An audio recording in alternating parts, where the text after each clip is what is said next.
years of your previous administration recognizes former prisoners of war.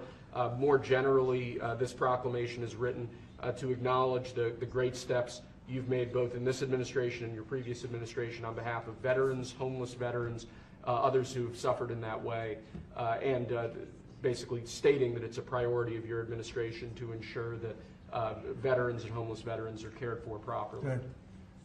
And you know what, they ought to find out who was using that Autopen, because whoever that person was, he or she was like the President of the United States, and I'm against Autopens. I think Autopens are not a good thing, especially when you're talking about documents like we're signing today. If he can't sign, then he can't be president. It's pretty simple. Let's see whether or not he could sign. But I think that should be tested. I really think that should be tested. It's another one. And you may think about it, because how can a man that, did he really know that when they gave all false information on the council, I mean, the whole unselect committee of political lunatics, they destroyed all the information. You can't get any information. They went for like a year and a half, almost 2 years, screaming and ranting and raving. Democrats plus two worse than Democrats. You had Cheney, Liz Cheney, and crying Adam Kinzinger.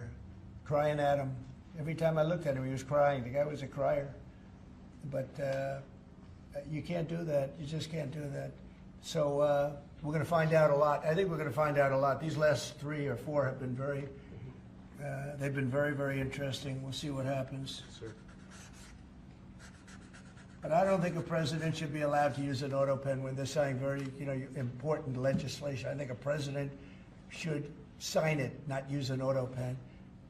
And we're going to find out whether or not he knew what the hell he was doing. I'm sure at this point he'll say, I signed it. They'll tell him what to say.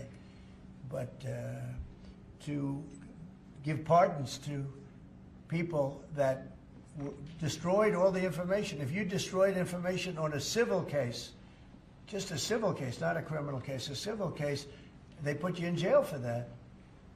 And they found out that Pelosi was the one that was in charge of the security of the Capitol, and she knew all about it, and she admitted her guilt to her daughter, who was a movie documentary person. I'm sure her daughter's not too happy about that. I'm sure Crazy Nancy's not too happy. But we found out all the things, everything. And we go for the information. Sir, we've destroyed all of that information.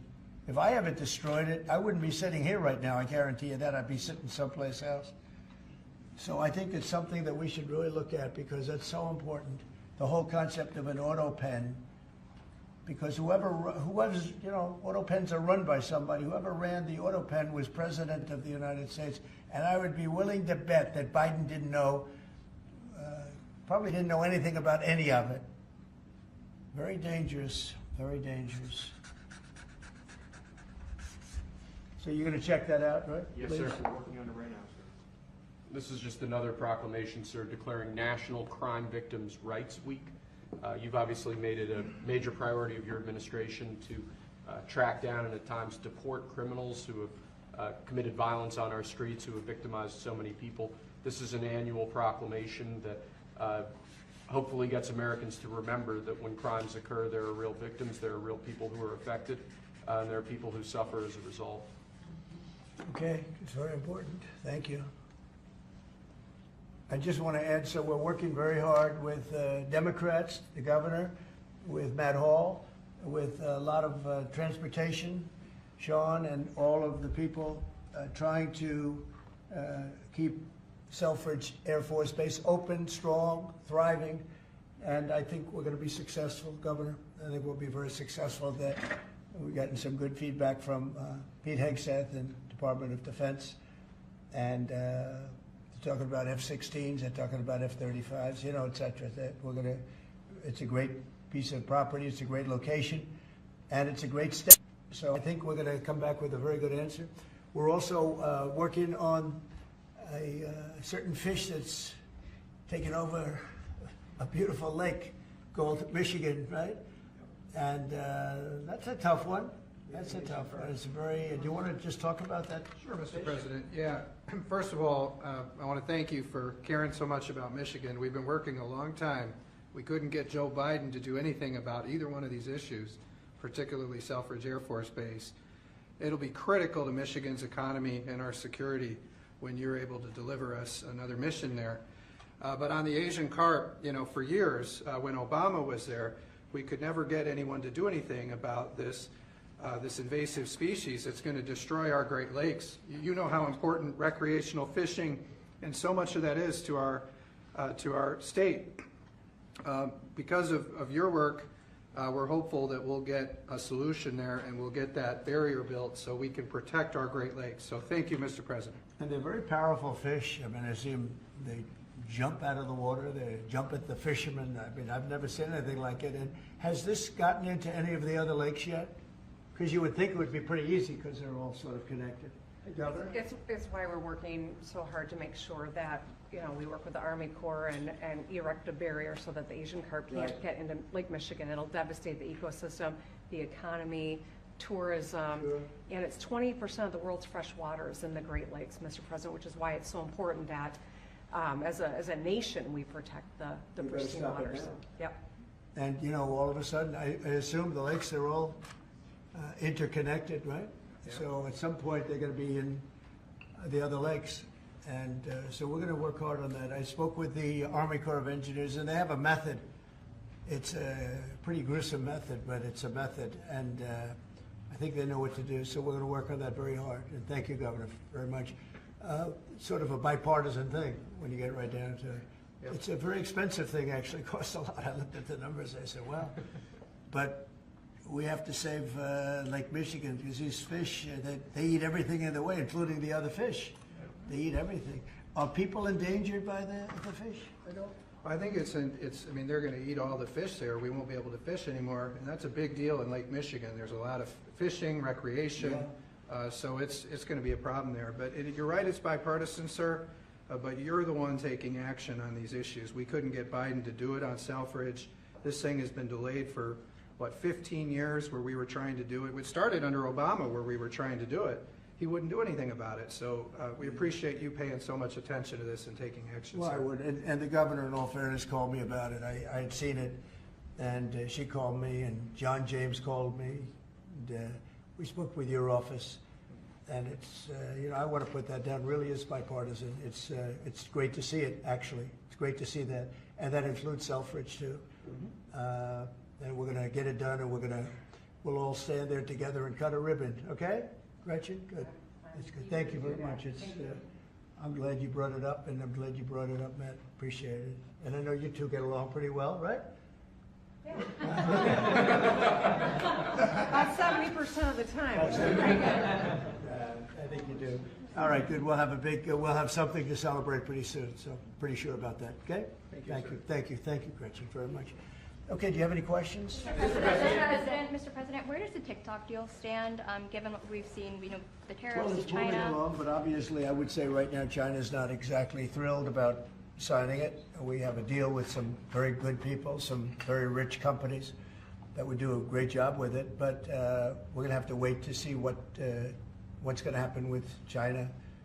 So, Mr. President, still on the table? no, it's on the table very much. I think China's going to want to do it, actually. Mr. President, can you Explain more of what you believe is the end game with China. Are you waiting for President Xi to blink? How do you think this is all going to be resolved? Look, for years we've been ripped off and taken advantage of by China and others, in all fairness, but by China, that's the big one. And it's just one of those things. You know, we're making $2 billion a day right now, this country. $2 billion a day with tariffs. And they were making $2 billion a day.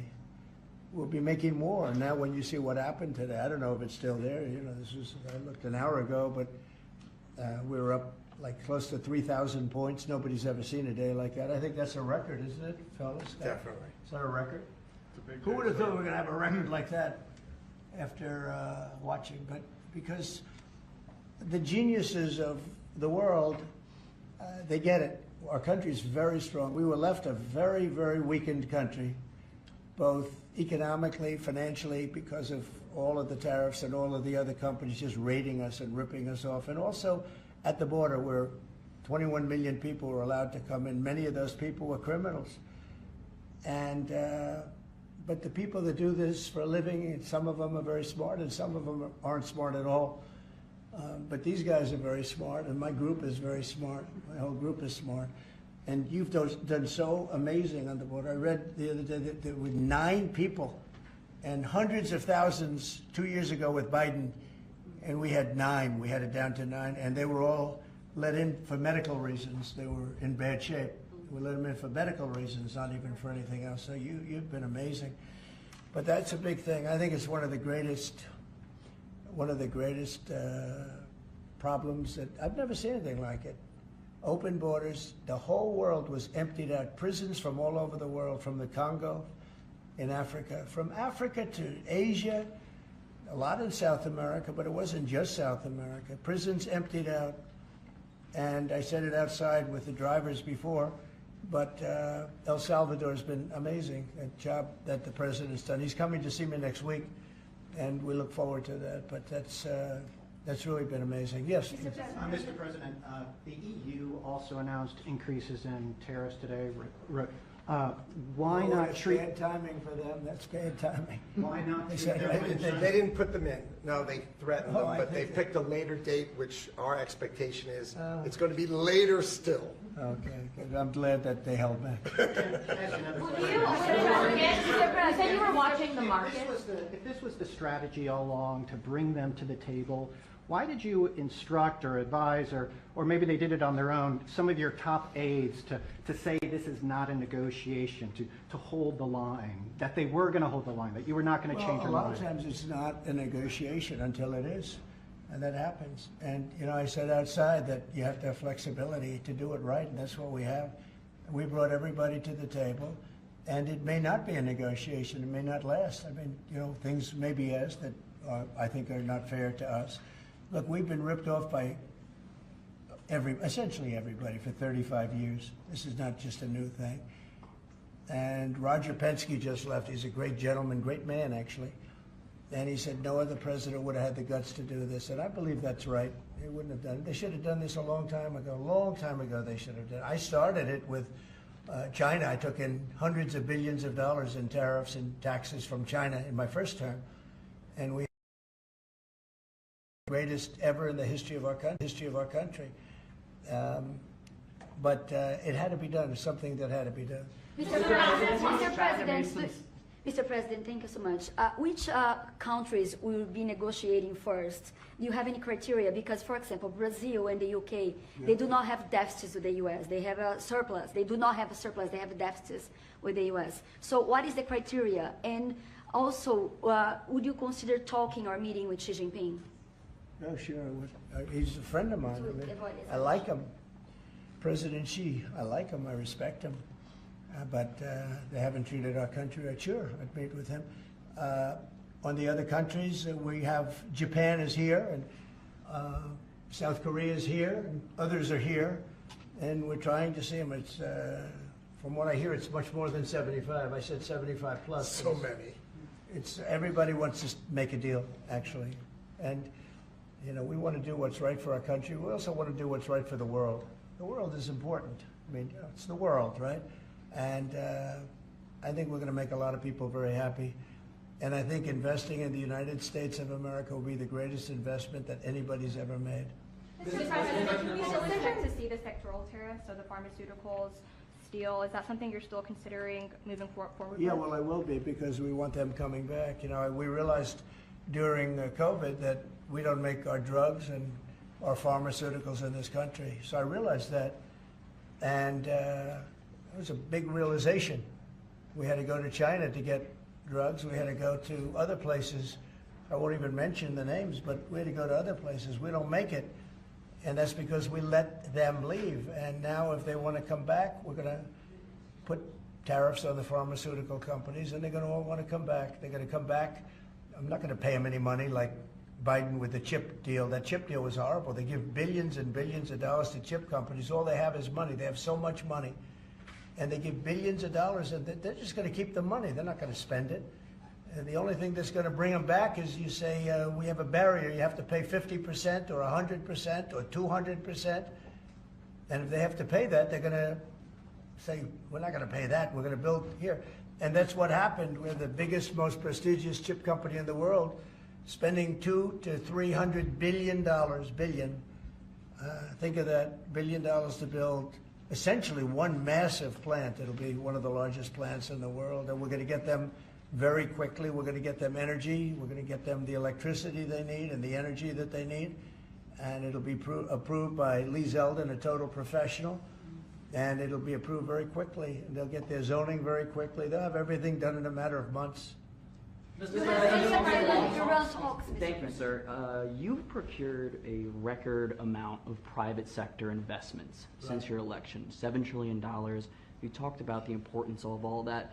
Can you talk about how these investments will have a positive impact on families who felt like the previous economy left them behind, and why your executive orders on coal yesterday is so important given the amount of manufacturing that you're ushering back in? Good, thank you. And which is correct. We have, I would say, more than $7 trillion now, right, of investment coming in. Apple is coming in for $500 billion alone. We have other companies coming in with massive numbers. We have car companies that are coming in. No, we've never seen anything like it. Maybe in the 1940s or 50s or something, but we've never seen anything like it. They had 3 plants canceled in Mexico. Not that we want to hurt Mexico, but we're for us. And that's what my job is. It's not to take care of other countries, but I want to help other countries as much as I can, but we have to take care of America first, and it's about America first. So we have many, many companies coming in that would have never come in if we didn't win the election and then put the tariffs on. And they're coming in because when they build in the United States, there are no tariffs. You don't have to pay any tariffs. So instead of paying 30, 40, 50% or 25%, but it could go a lot higher in some of the industries. So we have steel mills right now that are raging. The steel industry was gone. If I didn't put the tariffs on steel, because China was dumping massive amounts of steel in my first term, and I put tariffs on it, I saved the steel industry, but now it's going to thrive, maybe like never before. I mean, if you go back to U.S. Steel from 90 years ago, it was incredible. It was the #1 company in the world for a long time. That's why we don't want to see it go to Japan. And we love Japan, but U.S. Steel was a very special company. We don't want it to go to Japan or any other place. So we're working with them, and I don't know if they need any money now. I'll be honest with you, they hit gold. They hit gold because if you look at it, they have such orders for steel now. It's incredible. What's going on in our country is incredible with respect to plants. So we lost 90,000 plants and factories from the beginning of NAFTA, the worst trade deal ever made in the history of this world, but certainly in the history of trade. There's never been a worse trade deal. We were able to cancel that. We had to get approval from Congress. It was like a disastrous curse because you had to go to Congress to get it terminated. You couldn't just terminate it because it was a bad deal. And you had people in Congress that didn't want to do it because they had other reasons, maybe bad reasons. They're mostly not there anymore, those people. But it's amazing what's happened. I appreciate that question because it's incredible. I don't think we've ever seen anything like it. $7 trillion, and it's much more than that because these are places that we know. $7 trillion is unheard of. I never looked at the Biden numbers, but you could go a whole year and it was peanuts. Everybody was leaving. They weren't coming in, they were leaving. And that means jobs are leaving. And so we're not playing games. We're going to make this country greater than ever before. Thank you for that question. Mr. President, it seems that John has made some... Let her just do that. Oh, yeah, absolutely. Thanks. For the past few days, we've heard from this administration no pause. Was this idea of doing a pause, did that just come about this morning? Can you tell us exactly what came into consideration for you and your advisors? For a period of time, I wouldn't say this morning. Over the last few days, I've been thinking about it. I've been dealing with Scott, with Howard, with some other people that are very professional. And I think it probably came together early this morning, fairly early this morning. Just wrote it up. We didn't have the use of... we didn't have access to lawyers, or we just we wrote it up from our hearts, right? It was written from the heart. And I think it was well written too, but it was written from the heart. It was written as something that I think was very positive for the world and for us. And we don't want to hurt countries that don't need to be hurt. And they all want to negotiate. The only problem is, you know, you can only do so many at one time. It's like, we want to do it right. We want to get it right. We want to take care of them, but we have to take care of our country. So, but this was something certainly we've been talking about for a period of time. And we decided to pull the trigger. And we did it today, and we're happy about it. I didn't know it would have that kind of an impact, but it's, you know, I think they have the biggest increase in the history of the stock market. That's pretty good. That's pretty, you're almost, you know, if you keep going, you're going to be back to where it was 4 weeks ago. But it was a sick market 4 weeks ago, you know, because this trade was sick. It was only a question of time. I don't blame the tariffs. I think the tariffs just sort of magnified what was happening. It was sick. Biden allowed these people to get away with murder. Biden allowed China to just take advantage of us. We had like $1 trillion deficit with China, $1 trillion deficit. So that was going to only be a matter of time. I think the tariffs brought it out faster and they magnified the problem. But I think this was a problem that existed far beyond tariffs. This was a systemic problem, and we're going to cure that problem. And maybe to a large extent we have, because we've revealed it, and we've revealed it very strongly. Yes, sir, please. Thank you, Mr. President. So it seems China's made some serious missteps here in these negotiations, and Secretary Bessent said earlier you may have goaded them into a tough position here.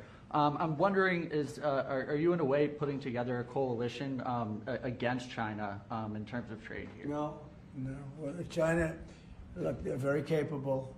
And I don't blame China for what happened. I blame the people sitting right at this desk, right behind this desk, or another desk. You get your choice of 7. I happen to pick the Resolute. But I blame the people sitting behind in this chair, behind this desk, for being stupid, incompetent, or not having courage. This should have been done years ago. This should have been done before Obama, in all fairness. Not only Biden, Obama. It should have been done many years ago. This started with the World Trade Organization, which was owned by China. It was owned and paid for by China. They didn't even have to do things. They considered them a nation that was undeveloped. They said they were a developing nation. Well, we're a developing nation too, if you think about it. Look at our inner cities. Look at what's happened. I think we're starting from ground zero there, right? So we're a developing nation too. No, I don't. I know it's a lot of people take heat for saying it, but I blame the people sitting at this desk more than I blame China. If China can get away with what they got away with taking hundreds of billions and trillions of dollars right out of our pocket because our people here were stupid, they were stupid people. Maybe corrupt, I don't know. I don't know how you can be that stupid. How do you get to be president and you're stupid?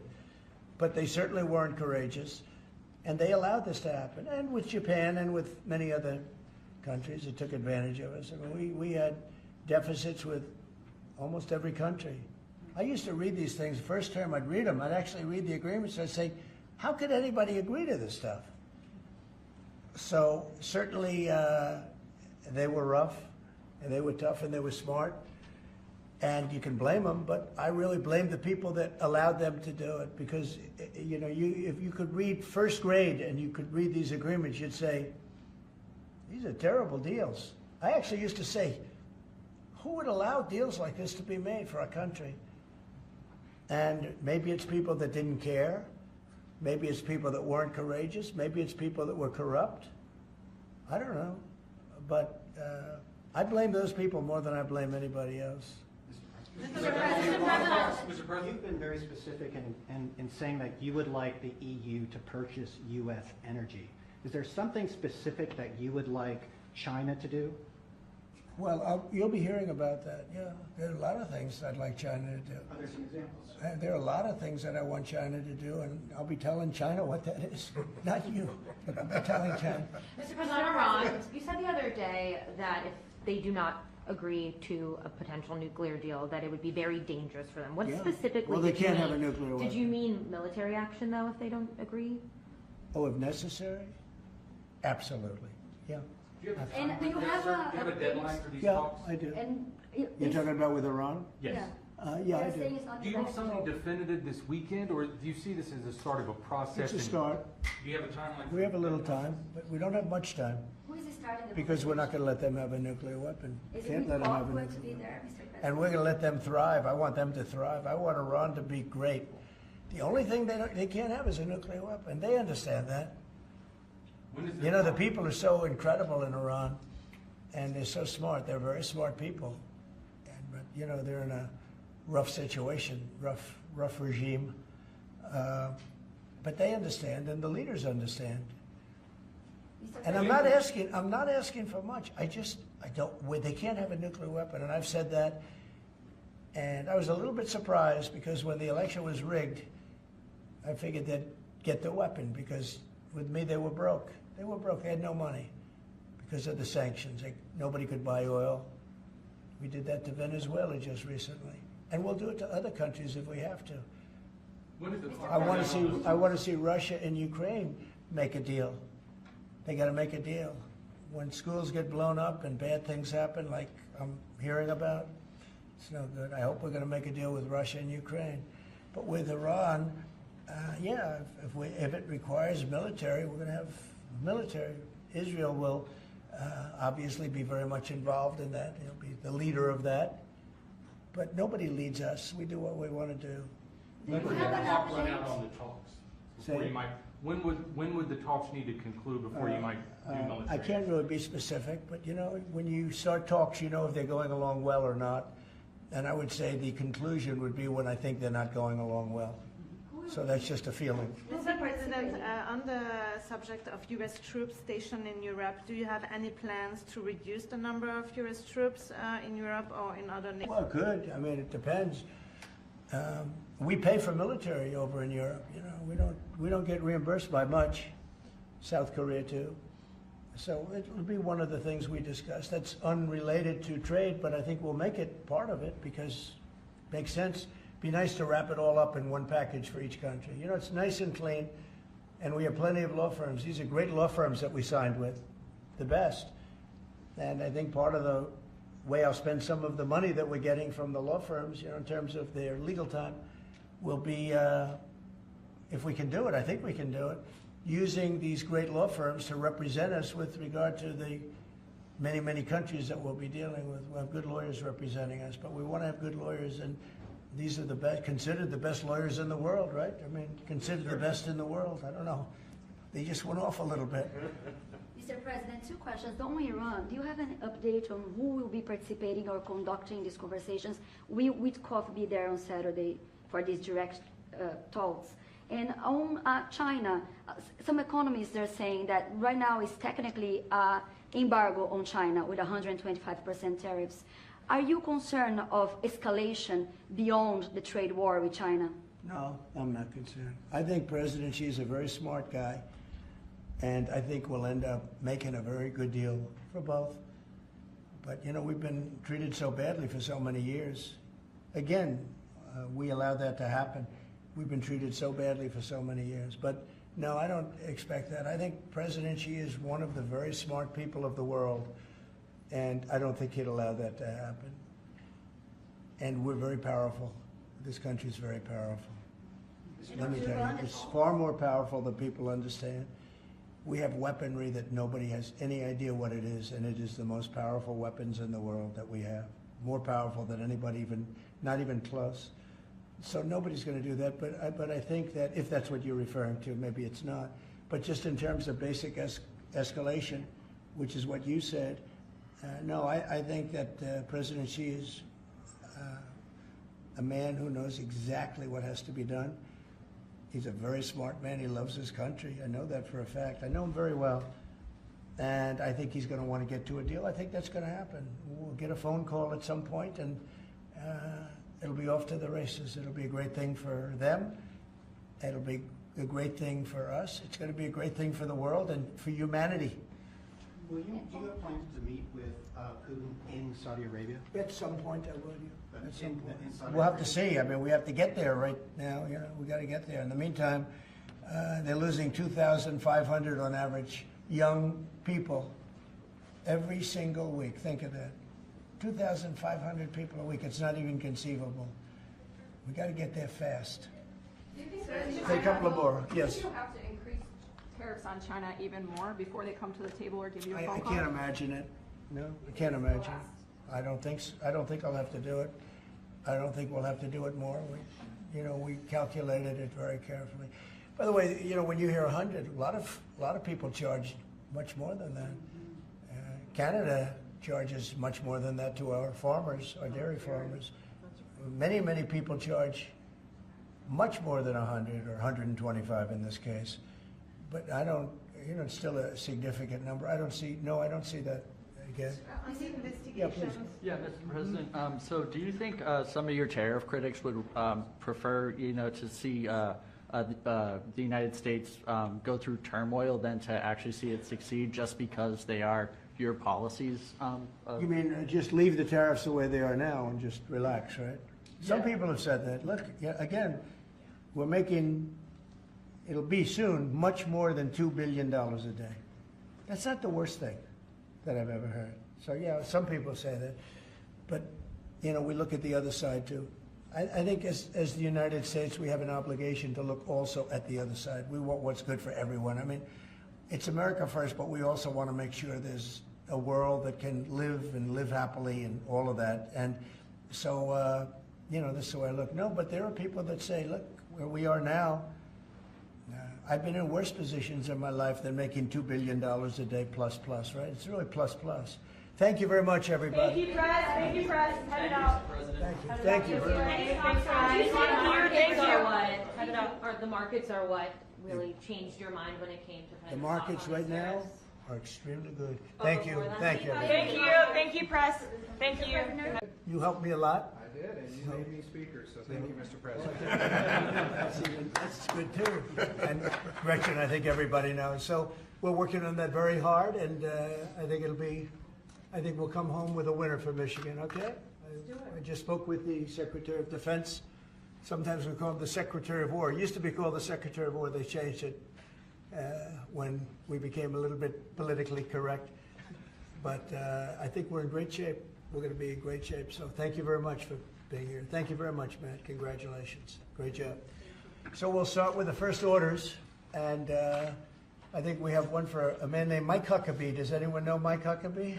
Yes, sir. He's going to be a great ambassador to Israel. And they're thrilled to have him, that I can tell you. Go ahead. Yes, sir. So the Senate confirmed Governor Huckabee to be your next ambassador to Israel earlier today. That's his commission as ambassador. And then we also have a transmittal letter to the President of Israel requesting that he accept Ambassador Huckabee's credentials. He's going to be fantastic. He's going to bring home the bacon. And then Even though bacon isn't too big in Israel. That's just the third letter. I had to clear that up. well said. Okay. Thank you, sir. Congratulations to Mike. Huckabee. Next, sir, this is a big one. As you've consistently identified, restoring our maritime dominance as a nation is very important. From shipbuilding to having a merchant marine that's capable of supporting American military efforts, really up and down the line, restoring maritime dominance has been a priority of this administration. This executive order, which was prepared primarily by your National Security Council staff and National Security Advisor Waltz, has a number of very significant policy steps, all aimed at restoring American maritime dominance and ensuring that we have the shipbuilding capacity and ability to compete globally, both militarily and in the civilian space as well. And that could be a good one for Michigan too, because we're going to be spending a lot of money on shipbuilding. We're way behind. We used to build a ship a day, and now we don't do a ship a year practically, and we have the capacity to do it. So we'll talk to you about that. Okay, Matt? What do you think about that? That's a natural.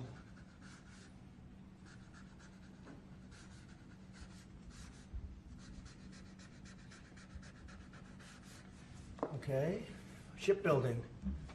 That's a good one. Thank you. Thank you, sir. The next executive order relates to defense procurement. Our current defense procurement process has been criticized by many folks on both sides of the aisle as being too slow to adapt to new and changing technologies, not delivering the sorts of weapons and systems that our warfighters need in order to compete on the battlefields of the future. So with this executive order, we're going to be modernizing the procurement structure that the Department of Defense uses to allow it to more quickly adapt to changing circumstances around the world. And we're also going to be launching a review of existing procurement programs to ensure that we're getting value for the money and to ensure that we're getting the best possible systems in the field. And which are currently horrible. I tell you, they're horrible. That process is ridiculous what they do. They get the highest price and not even good-looking equipment, and we're changing it. We're going to change it to the best. So this is very, very important.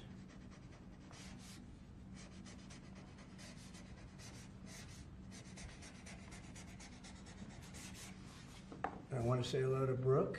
Well, look at Brooke. She got the cost of eggs down 87%. 87%, Governor. We have somebody that's done a great job at Department of Agriculture, and Christy Noem, who perhaps a few of you have heard of.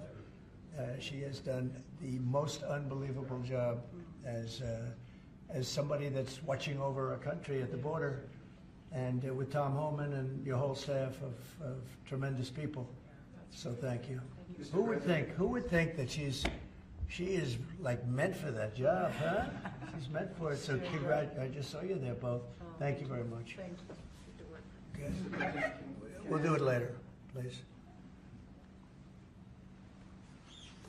Thank you, sir. Lastly, in the defense space, one persistent issue that we've had in terms of the issue of foreign defense sales, that we're unable to provide weapon systems in a reliable, effective way to key allies of ours, and a key driver of that is inefficiencies and inconsistencies with the process by which we approve foreign military sales. So this executive order is going to direct your Department of Defense, Department of State, other relevant departments and agencies to rework our system of foreign defense sales to ensure that we can provide equipment, creating American jobs and providing obviously revenue to American defense manufacturers, but provide key military equipment to our key allies in a reliable, effective way. Okay, that's good. All very important.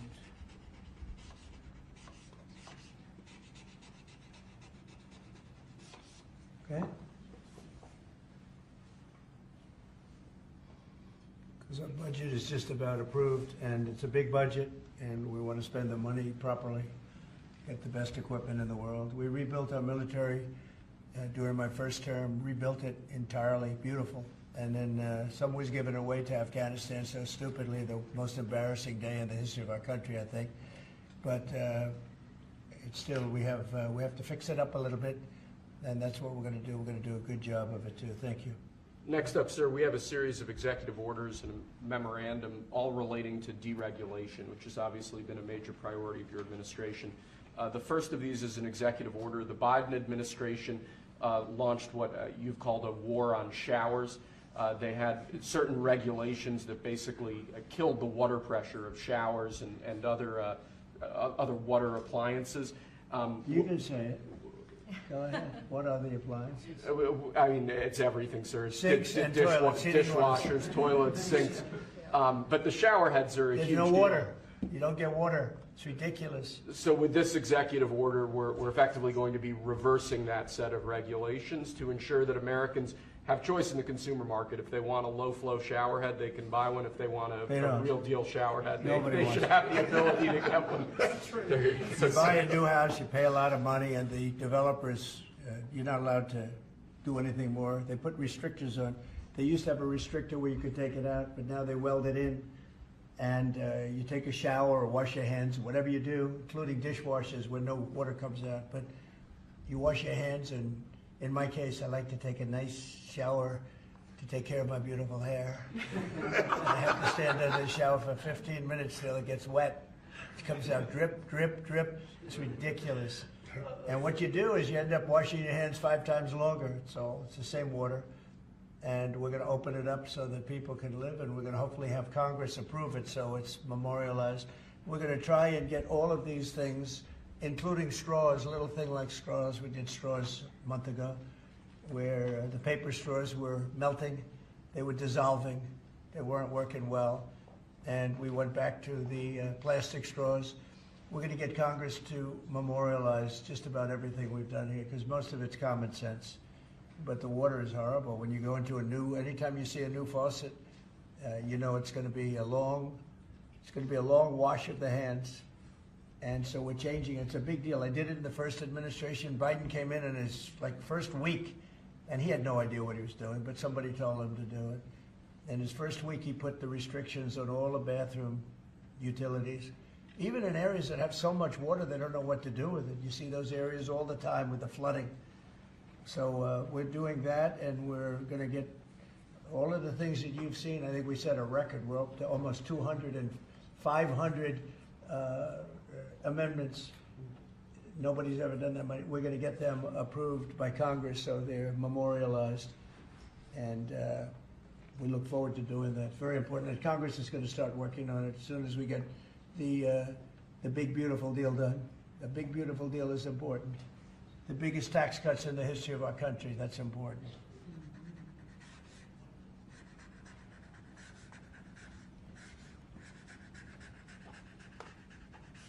Okay.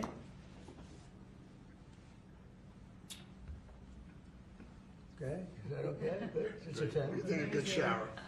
We rate the signatures. That was a 10, that's why. This is another executive order relating to deregulation, sir. There are a lot of regulations on the books that either promote monopoly directly or prevent new market entrants from entering into a given market. The net effect of that is very negative for consumers. So what this executive order is going to do is direct your departments and agencies to work with the FTC, with the Attorney General, with the Department of Justice, to ensure that the regulations we have on the books don't function as anti-competitive barriers to new market entrants. The net effect of all of that is going to hopefully be market forces that redound to the benefit of consumers and ordinary Americans as opposed to monopolistic businesses. I said yesterday, he was a great, great student at Harvard before it went bad. It's gone really bad. Now they're teaching their students mathematics, basic mathematics. Can you believe it? So what does that mean? They're allowing people in that can't add 2 and 2? What's going on at Harvard? I went to law school there, sir, and it was pretty liberal when I was there, but it's gone way off the deep end in recent years. I don't know if you read that. They're teaching them basic mathematics, people that got accepted to Harvard. How come they got accepted if they don't have mathematics? And we're holding back $8 billion.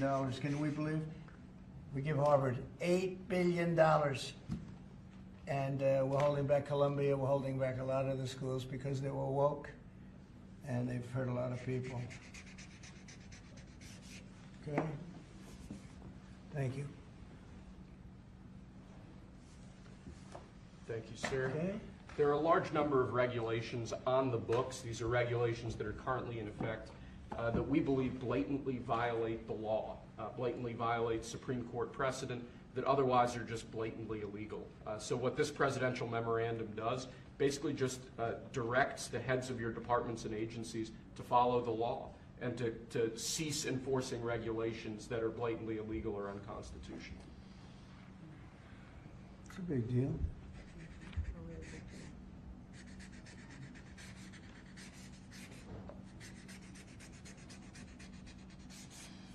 It's really very important that we get these memorialized Yes, sir. in Congress. Very important for the long haul, right? Yes, sir. This is the last of our deregulatory EOs for the day. This is zero-based regulatory budgeting. The idea here is that over time, regulations accumulate on the books and in the Federal Register, and people aren't taking a close, detailed look at what's on the books and clearing them out as times change or as regulations become dated or ineffective. What this executive order is going to require is each of your departments and agencies to scrutinize on a continuing rolling basis all of the regulations they actually have on the books and sunset those that either no longer serve a purpose or the departments and agencies can't identify a specific reason for keeping them active. Okay.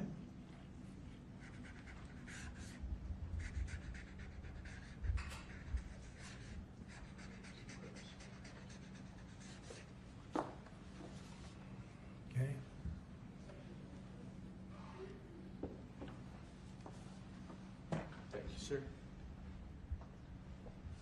Sir, you've taken action against a number of law firms that have in one way or another been involved in the weaponization of government or actions of lawfare. One of those law firms is Sussman Godfrey, similar to what we've done previously with other law firms.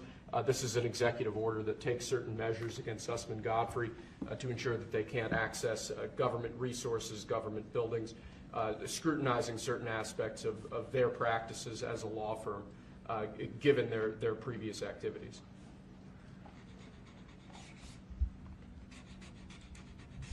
And we signed with many law firms, the ones that we thought were inappropriate, and they've all agreed to pay $1 million. They went for some pretty big numbers. I guess we have a total. What do we have? What's the total about? What's the total right now, Steve? About, would you say? Getting close to probably 600-700 million now, I would think. We've multiple at 100 million, some at 125 million. So the numbers are adding up. We're going to be close to $1 billion soon. One at $40 million. Millions of dollars an hour. But they don't admit guilt. Remember that, they don't admit guilt. But, and we have another 5 to go, I think, 5 of them. And this one is we're just starting a process with this one. Yes, sir. Because there were some very bad things that happened with these law firms. And this firm was very involved in the election misconduct. Weren't they all involved in the election misconduct? I think they were all involved. Yes. Anyway, so they went from $40 million to $125 million, and most of them are at about $100 million, right? All right.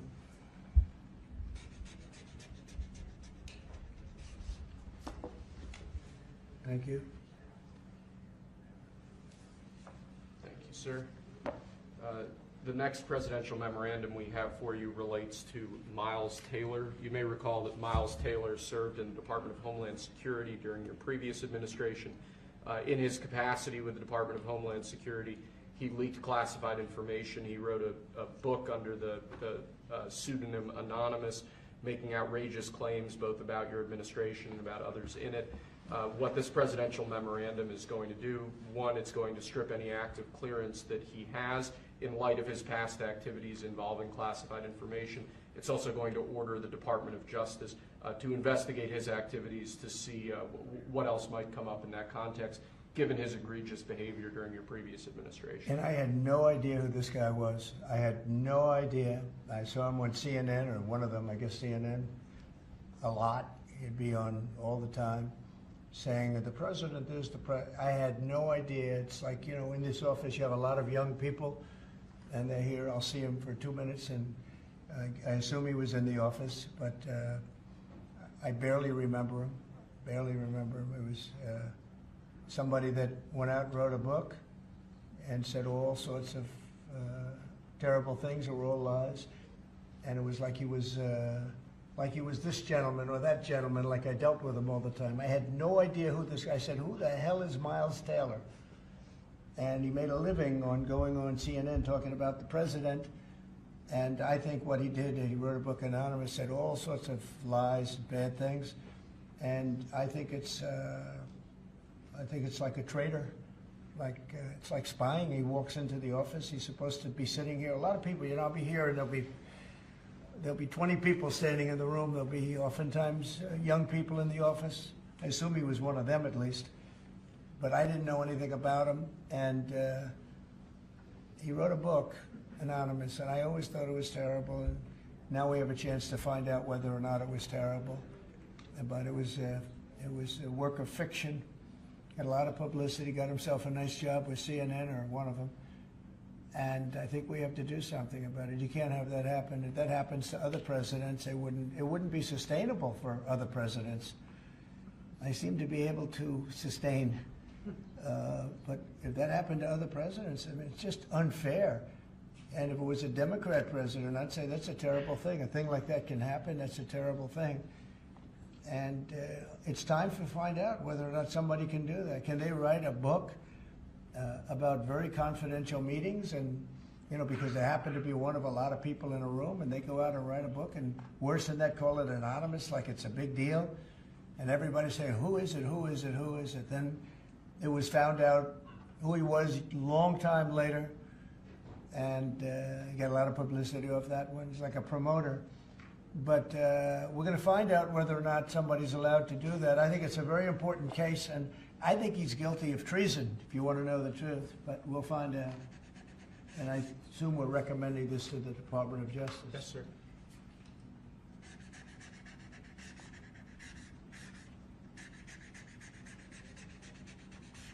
Okay, good.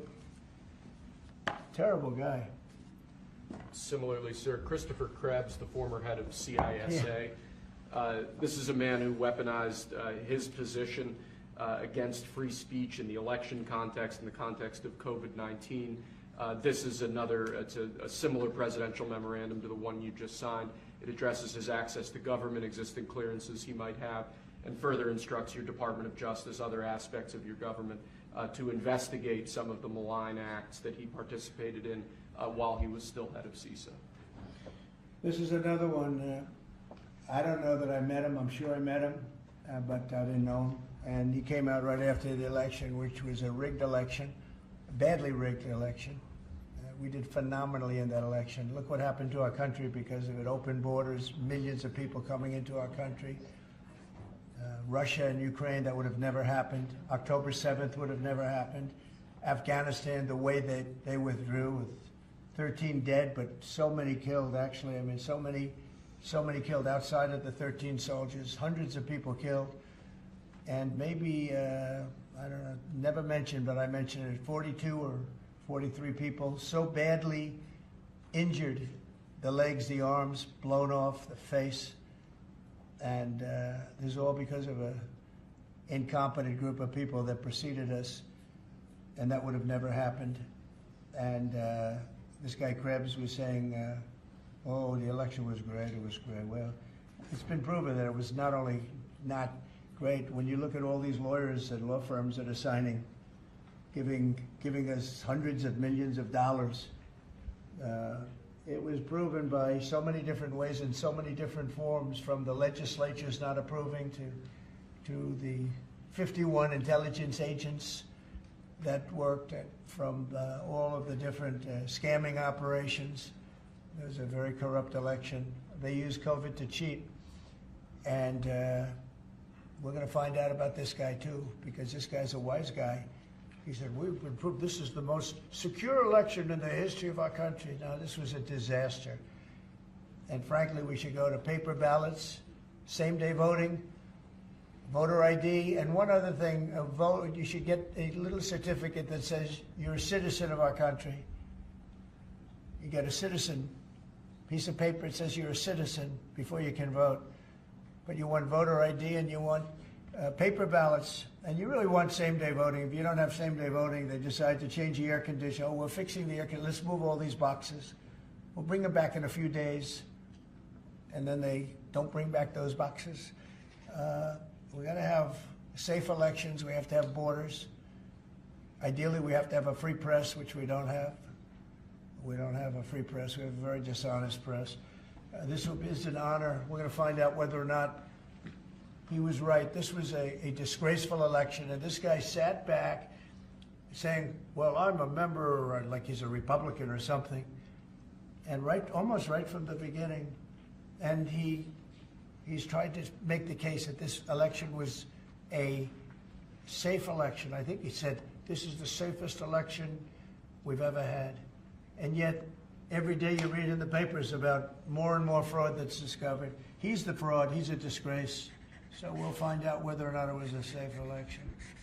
And if it wasn't, he's got a big price to pay. And he's a bad guy. There's another one. I have no idea who he is. Krebs. I have no idea who he is. I'm sure he was in the room at some point, just like you're all in the room, but I have no idea who he was. So thank you very much. Those last two are very important, I think, for the country. Thank you, sir. And lastly, we just have 3 proclamations. These are the sorts of things that most presidents use an Autopen for. You obviously don't like using the Autopen much, if at all. The first of these is National Former Prisoner of War Recognition Day. This is one that you did in each of, I believe, each of the previous the years of your previous administration. Recognizes former prisoners of war. More generally, this proclamation is written to acknowledge the great steps you've made both in this administration and your previous administration on behalf of veterans, homeless veterans, others who have suffered in that way, and basically stating that it's a priority of your administration to ensure that veterans and homeless veterans are cared for properly. Good. And you know what? They ought to find out who was using that Autopen, because whoever that person was, he or she was like the President of the United States. And I'm against Autopens. I think Autopens are not a good thing, especially when you're talking about documents like we're signing today. If he can't sign, then he can't be president. It's pretty simple. Let's see whether or not he could sign. But I think that should be tested. I really think that should be tested. It's another one. And you may think about it, because how can a man that, did he really know that when they gave all false information on the council, I mean, the whole unselect committee of political lunatics, they destroyed all the information. You can't get any information. They went for like a year and a half, almost 2 years, screaming and ranting and raving. Democrats plus two worse than Democrats. You had Cheney, Liz Cheney, and crying Adam Kinzinger. Crying Adam. Every time I looked at him, he was crying. The guy was a crier. But you can't do that. You just can't do that. So we're going to find out a lot. I think we're going to find out a lot. These last 3 or 4 have been they've been very, very interesting. We'll see what happens. Sir. But I don't think a president should be allowed to use an Autopen when they're signing very, important legislation. I think a president should sign it, not use an Autopen. And we're going to find out whether or not he knew what the hell he was doing. I'm sure at this point he'll say, I signed it. They'll tell him what to say. But to give pardons to people that destroyed all the information. If you destroyed information on a civil case, just a civil case, not a criminal case, a civil case, they put you in jail for that. And they found out that Pelosi was the one that was in charge of the security of the Capitol, and she knew all about it, and she admitted her guilt to her daughter, who was a movie documentary person. I'm sure her daughter's not too happy about that. I'm sure Crazy Nancy's not too happy. But we found out all the things, everything. And we go for the information. Sir, we've destroyed all of that information. If I haven't destroyed it, I wouldn't be sitting here right now. I guarantee you that. I'd be sitting someplace else. So I think it's something that we should really look at, because that's so important. The whole concept of an Autopen, because whoever's, Autopens are run by somebody. Whoever ran the Autopen was President of the United States. And I would be willing to bet that Biden didn't know, probably didn't know anything about any of it. Very dangerous, very dangerous. So you're going to check that out, right? Yes, please? sir. We're working on it right now, sir. This is just another proclamation, sir, declaring National Crime Victims' Rights Week. You've obviously made it a major priority of your administration to track down and at times deport criminals who have committed violence on our streets, who have victimized so many people. This is an annual proclamation that hopefully gets Americans to remember that when crimes occur, there are real victims, there are real people who are affected, and there are people who suffer as a result. Okay, it's very important. Thank you. I just want to add, so we're working very hard with Democrats, the governor, with Matt Hall, with a lot of transportation, Sean, and all of the people trying to keep Selfridge Air Force Base open, strong, thriving, and I think we're going to be successful, Governor. I think we'll be very successful at that. We've gotten some good feedback from Pete Hegseth and Department of Defense, and they're talking about F-16s, they're talking about F-35s, et cetera. That it's a great piece of property, it's a great location, and it's a great step. So I think we're going to come back with a very good answer. We're also working on a certain fish that's taken over a beautiful lake called Michigan, right?